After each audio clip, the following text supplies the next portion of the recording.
नमस्कार, मी परिवीक्षक पोलीस उपअधीक्षक संतोष खाडे।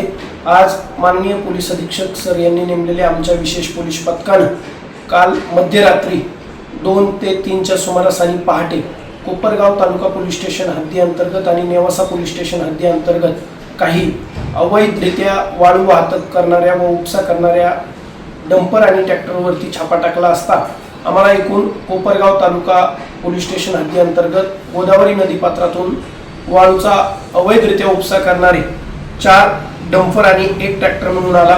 तर आम्ही त्या ठिकाणी 7 आरोपी विरुद्ध गुन्हा दाखल केलेला आहे। तसेच दुसरीकडे नेवासा पोलीस स्टेशन हद्दी अंतर्गत 1 डंपर वाळूची अवैधरित्या वाहतूक करताना आम्हाला आढळून आला। अशी एकूण आमच्या विशेष पथकाने या अवैधरित्या वाळूची उपसा करणाऱ्या व वाहतूक करणाऱ्या एकूण 6 वाहनांविरुद्ध कारवाई करून 7 आरोपी विरुद्ध गुन्हा दाखल केलेला आहे आणि एकूण 61,58,000चा मुद्देमाल जप्त केलेला आहे।